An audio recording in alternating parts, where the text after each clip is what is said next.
Bismillahirrahmanirrahim. Assalamualaikum warahmatullahi wabarakatuh.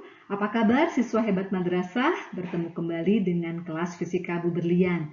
Pada kesempatan kali ini kita akan membahas soal-soal yang berkaitan dengan rangkaian listrik arus bolak-balik. Oke, bismillahirrahmanirrahim. Kita bahas soal yang pertama, tegangan yang berasal dari jaringan listrik PLN di rumah diukur dengan menggunakan voltmeter AC. Maka nilai tegangan yang terukur adalah yang mana ya? Yang pertama tegangan maksimum. Tegangan maksimum ini didapatkan dari kita membaca osiloskop ya. Tegangan maksimum ini bukan, kemudian tegangan total juga bukan, tegangan rata-rata bukan, tegangan minimum juga bukan.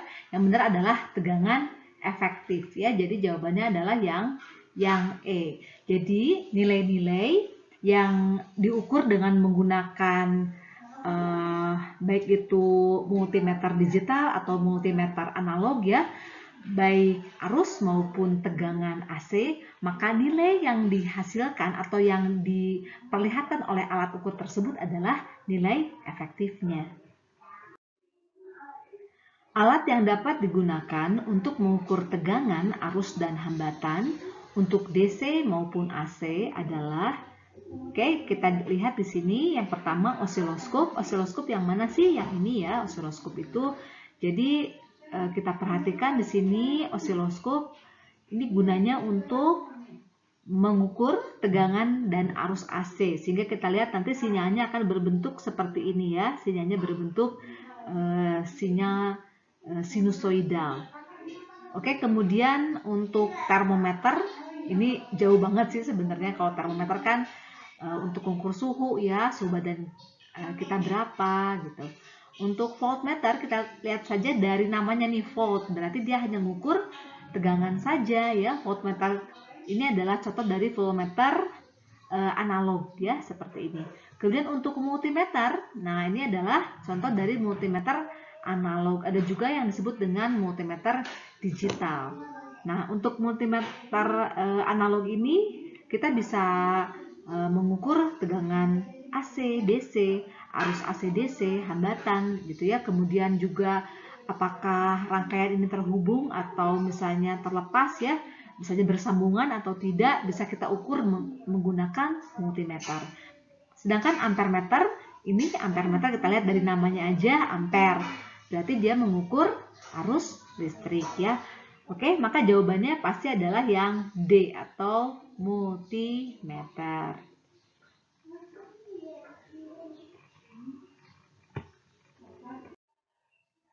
Jarum suatu voltmeter yang digunakan untuk mengukur sebuah tegangan bolak-balik menunjukkan angka 110 volt.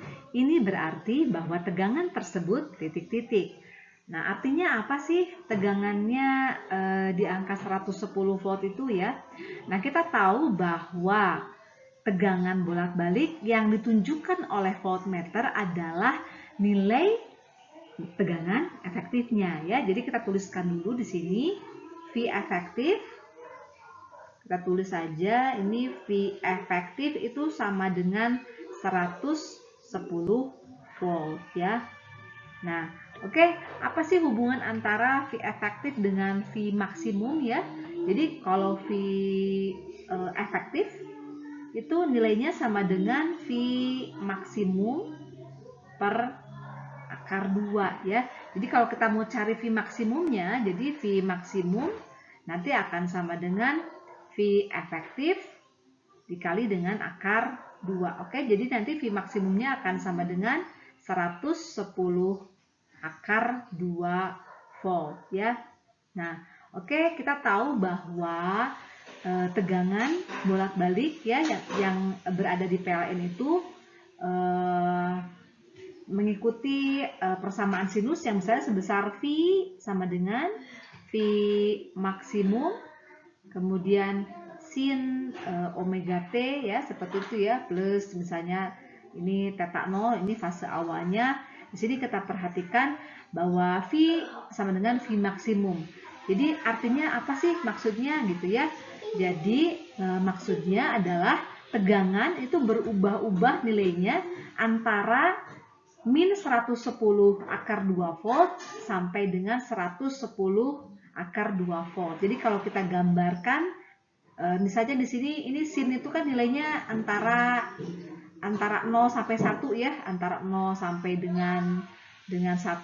Nah, untuk grafik tegangannya sendiri nanti akan seperti ini ya, grafiknya. Nah, nanti kurang lebih seperti ini T-nya, nanti V-nya akan seperti ini. Ya. Nah, di sini adalah ini V maksimumnya ya. Ini V maksimum, kemudian di sini adalah ini V minimumnya ya. Jadi di sini minus V maksimum.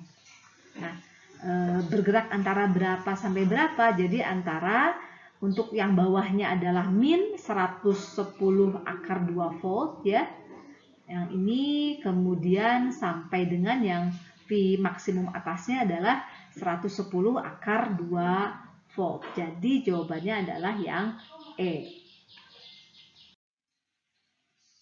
Apabila jarum voltmeter AC menunjukkan angka 220 volt, maka titik-titik ya. Oke, kita perhatikan di sini jarum voltmeter AC menunjukkan angka 220 volt itu artinya apa? Artinya tegangan efektifnya adalah 220 volt. Kita tulis ya. Di sini V efektif. Di sini V efektif itu sama dengan 220 volt ya. Kita tahu bahwa V maksimum itu sama dengan V efektifnya dikalikan dengan akar 2. Jadi kalau mencari V maksimum berarti nilainya adalah 220 akar 2 volt ya. Oke, di sini tegangan rata-rata berapa ya? Sama dengan 0 ya, karena kalau untuk yang AC yang ke atas, yang ke bawah, nanti akan saling meniadakan ya. Jadi kalau rata-ratanya pasti 0. Oke, kita perhatikan di sini untuk optionnya A, tegangan efektifnya 220 volt akar 2. Nah, ini keliru ya. Keliru kenapa nih? Karena harusnya efektifnya adalah 220 volt. Kemudian tegangan maksimumnya 220 akar 2, tapi ini malah 220, jadi salah ya. Kemudian yang C, tegangan rata-rata 220 volt juga tidak benar ya. Kemudian yang D, tegangan maksimumnya 230, dari mana nih angka 30 ya, ini tidak benar. Yang E, tegangan maksimumnya 220 akar 2 volt. Oke, jadi jawabannya adalah yang E ya.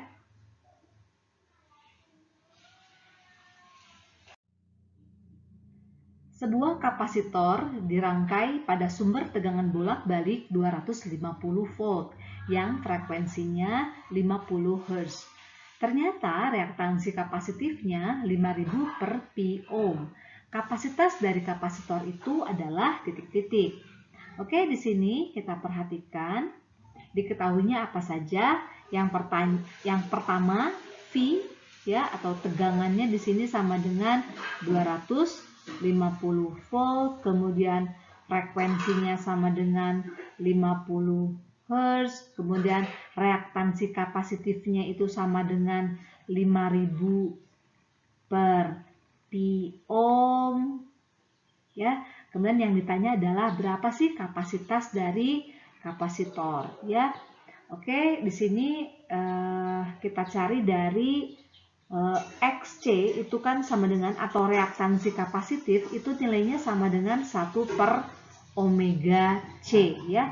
Kita tahu bahwa omega atau kecepatan sudut itu nilainya sama dengan 2 pi dikalikan F ya. F-nya adalah frekuensi. Yuk kita ubah, jadi nanti jadi apa nih? XC sama dengan 1 per 2 pi F dikalikan 1 per C. Kita mau cari nih C-nya ya, kapasitas kapasitornya. Maka C sama dengan 1 per 2 pi F dikali dengan 1 per XC ya. Yuk kita cari, kita pindah ke sebelah kanan. Maka nanti C nilainya sama dengan 1 per 2 pi, F-nya sama dengan 50 ya. Kita masukkan angkanya 50. Kemudian 1 per XC-nya atau reaktansi kapasitifnya sama dengan 5000 per pi ya. Oke, Oke, kita lihat di sini ada pi. Ada pi juga di sini, bisa kita coret aja, langsung kita bagi ya. Kemudian di sini maka nanti nilai C itu sama dengan berapa? 1/500.000 ya. Jadi sudah kita kali-kalikan nih, 2 dikalikan 50, 100 dikalikan 5.000 jadi 500.000. Oke, kemudian kita akan coba ubah nih nilainya, kita kalikan saja ya dengan 1 juta ya. 1 juta dikali dengan 10 pangkat minus 6. Nah, 10 pangkat minus 6 dikali 1 juta kan 1 ya. Jadi tidak akan mengubah nilai di sini ya. Oke, kita tahu bahwa 10 pangkat minus 6 itu sama dengan mikro. Kita ubah nih. 10 pangkat minus 6-nya jadi mikro. Ya, mikro. Oke, maka nanti 1 juta dibagi 500.000 itu sama dengan 2 apa jadinya di sini? 2 mikro. Satuan dari kapasitas kapasitor adalah farad. Maka jawabannya adalah yang A, 2 mikrofarad. Demikian pembahasan kita pada kesempatan kali ini. Semoga bermanfaat. Kita tutup dengan pembacaan hamdalah. Alhamdulillah. Sampai ketemu lagi pada pembahasan soal berikutnya. Assalamualaikum warahmatullahi wabarakatuh.